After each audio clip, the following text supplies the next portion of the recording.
Salut à tous, j'espère que vous allez bien. Donc petite vidéo mise à jour sur le Bitcoin et l'Ethereum. Bien sûr, avant de commencer, je tiens à remercier la communauté. Merci énormément pour votre temps. Merci pour les likes, les commentaires, les partages. Ça fait vraiment plaisir les amis. Merci de prendre le temps de faire tout ça. Et sans plus tarder, on va attaquer la vidéo. Let's go.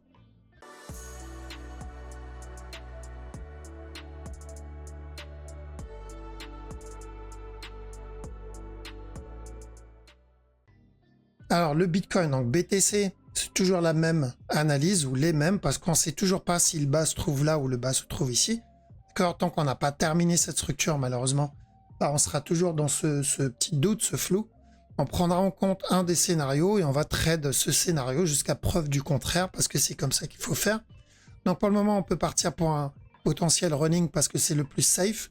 Donc tant que ce top n'est pas cassé, à chaque nouveau plus haut, je tente les sell setup. On attend les sell setup. S'il n'y a pas de setup, on rentre pas. Parce que j'ai déjà vu quelqu'un, je sais plus, c'était sur Twitter, il me semble, où dès qu'on a eu cette impulsion, il a dit « ça y est, le running est validé ». Non, un running n'est pas validé juste avec une impulsion seule. Un mouvement seul ne veut rien dire. On a besoin d'une combinaison de plusieurs structures. Donc ici, moi, j'attendais la correction derrière. On l'a pas obtenu. Il est venu casser le top directement. En 15 minutes, il a donné encore un autre buy setup. Il a donné de l'achat ici avec un regular flat. Donc, il a validé. Et là, si on regarde bien, sur cette time frame ici, c'est toujours de l'achat pour moi. C'est pas de la vente. Donc, retenez bien ce que je vais dire ici. Ce qu'il donne ici pour moi, tant qu'il continue à range dans cette zone, c'est encore haussier. Donc, il peut très bien donner le buy tout de suite, casser le top. L'objectif, c'est juste de revenir tester le top. Même s'il vient donner un nouveau plus bas, par exemple pour valider un running là-dedans, donc ça comme A, ça comme B, ça comme C, je le considérais comme une correction pour encore de l'achat tant qu'on est au-dessus de ce bas. Alors donc, pour ça j'ai tracé cette ligne, tant qu'on est au-dessus de ce bas-là, ce qu'il va me donner ici, je le considère comme de l'achat. Car même s'il me donne au plus bas, s'il vient péter ce bas et corriger, là je peux me concentrer sur le running. Car je vais repartir en une heure. Donc, s'il vient casser ce bas et corrige en dessous, je pourrais partir pour le running.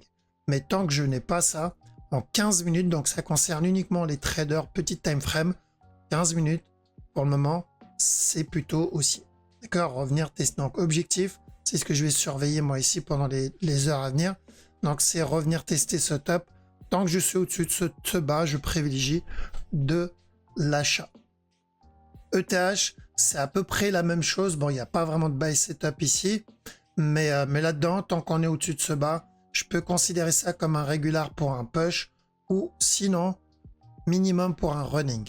D'accord? Il peut très bien donner de l'achat, mais juste pour un running et ensuite redonner un autre plus bas et on verra à partir de là si on part pour un plus gros régular flat ou s'il est en train de commencer sa correction. Parce que oui, en une heure, ce move, hop, celui-là, il est en train de perdre en momentum. D'accord, ce genre de move, en général, ça finit par corriger. Donc, il peut très bien donner le up et ensuite corriger, ou il peut très bien déjà commencer sa correction.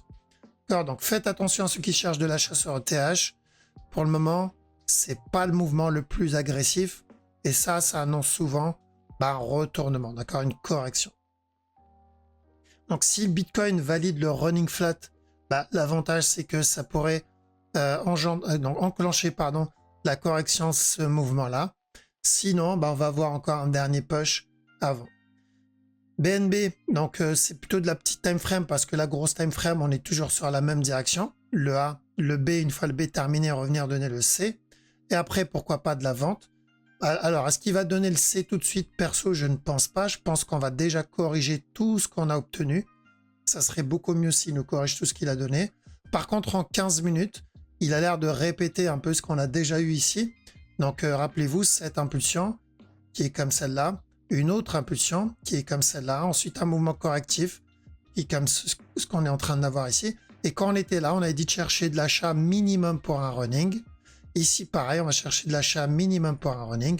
S'il donne plus, il viendra péter le top. S'il donne plus, il viendra péter le top. Si c'est un running, on aura encore un nouveau plus bas. C'est exactement la même analyse que pour ETH. Donc, BNB sur la petite time frame, À chaque nœud plus bas, je cherche de l'achat juste pour un running. Je prendrai des TP et ensuite le reste, je le laisserai tourner. Donc je vais le trade de la même manière. Par contre, ça c'est du 15 minutes sur le plus gros move, que ce qu'il valide le up ici 15 minutes ou pas, car il peut très bien l'invalider. Je considérerais ça comme une correction. Donc s'il l'invalide, je partirai pour la correction du up qu'il a donné, et ensuite encore une continuation. Mais s'il le valide en interne, c'est-à-dire on vient péter le top, c'est qu'on n'a pas encore commencé cette correction, et je devrais faire attention au top pour ensuite cette structure corrective. Donc n'oubliez pas, c'est la petite time frame qui forme la grande, c'est pas le contraire. Des fois, on invalide une petite structure interne pour directement terminer la plus grosse structure quand il y a une news ou un événement, mais souvent, c'est pas le cas. D'accord? Donc souvent, si on a un petit move, on va d'abord avoir des petits mouvements en interne, ensuite encore un petit mouvement en interne, encore un autre petit mouvement en interne, pour ensuite venir valider une grosse structure qui, elle, va venir ensuite valider une plus grosse structure. Donc on a besoin de ces petits mouvements pour valider le plus gros. Le dot, alors dot, je cherche un simple flat en interne aussi. Donc ça comme A, ça comme B, le C. Tant qu'on n'a pas pété ce bas, je cherche de l'achat pour revenir péter le top. Ensuite, on a EGLD. EGLD, je cherche un régular aussi. Ça comme A, ça comme B, ça comme C. Il peut donner un contracting, mais bon, je ne traite pas les contractings. Et tant qu'on reste dans cette zone, je cherche ensuite de l'achat pour revenir péter ce top. D'accord? Très simple. Pourquoi je dis dans cette zone? Parce que s'il coule et il s'éloigne ou il corrige en dessous, peu importe, je focus le running 4 heures. Bah oui, il faut pas l'oublier. Ce running là, on avait dit tant que ce top n'est pas cassé, on cherchait donc déjà ici de l'achat, ça on l'a validé. D'ailleurs, bien joué à ceux qui l'ont pris. Mais tant que ce top n'est pas cassé, bah on prend les sell setup s'il donne des sell setup parce que ça sera revenir péter le bas. Ça n'a pas changé. L'un n'empêche pas l'autre. On peut très bien valider un régular d'abord, donner un nouveau plus haut et ensuite casser le bas. C'est pas un problème. Je rappelle, c'est de la petite time frame. Par contre, s'il explose et il corrige, bah, je vais directement pour le running. D'accord? Mais on n'en est pas là. Pour le moment, c'est le 15 minutes qui m'intéresse. Et en 15 minutes, je cherche un A, un B, un C et ensuite encore un push. Donc le Bitcoin va, je pense aussi, faire bouger le reste s'il valide ou pas le running qu'on recherche. Si Bitcoin valide le running, il y a de bonnes chances que GLD le valide aussi. Seul, donc ou un running et c'était de l'achat, donc on va venir péter le top. Sinon, un regular flat ici, A, B, C, et c'est aussi de l'achat. Dans tous les cas, c'est de l'achat. L'objectif, c'est la cassure du top, et à la cassure du top, je ferai attention à encore un drop, parce que, bah oui, je peux pas ignorer ce running-là, le A, le B et le C. Mais déjà, notre objectif ici, c'est revenir péter ce top. Donc on aura le temps d'ici vendredi pour voir la suite. Le VET, pareil, en interne. Donc ce qu'on cherche ici, c'est ça comme A. Ce qu'il donne ici comme B. Une fois le B terminé, on veut de la vente pour revenir tester ce bas-là. Ok? Attention, on est dans une correction. On est en train de développer cette correction. Litecoin, donc le temps qu'il développe la structure supérieure, là, pourquoi pas un running flat pour le moment. Tant qu'on n'a pas pété ce bas, on peut considérer ça comme A. Ce qu'il a donné comme B, ce qu'il donne ici comme C. S'il y a des buy setup, on tente jusqu'à ce top. S'il commence à range dans cette zone, voilà, on changera de projet. Donc ça veut dire qu'on va avoir un plus gros running plus tard, hein, c'est pas un souci, mais ça veut dire que ça mettra plus de temps. Mais pour le moment, un simple running pour retester le top tant qu'on n'a pas pété ce bas. S'il vient péter le bas, on oublie. Mais l'objectif, c'est ça. Donc au moins, ça nous donne notre point de sortie. Qui indiquera l'invalidation. Mais pour le moment, running. Running flat sur le Litecoin. Voilà, donc on a fait le tour. On surveille Bitcoin. Pour le moment, pas vraiment de vente sur ce move. On a notre zone où on commencera à chercher de la vente. Mais pour le moment, c'est plutôt haussier sur le BTC.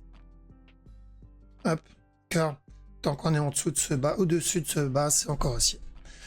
Bon voilà, j'ai essayé d'être le plus rapide possible pour pas que la vidéo dure trop longtemps et tout en donnant le plus de détails possible. Si vous voulez encore plus de détails, et que vous n'avez pas encore vu la vidéo de vendredi, n'hésitez pas à aller dessus parce qu'on aborde tous les scénarios qu'on attend sur cette structure parce qu'elle reste assez particulière.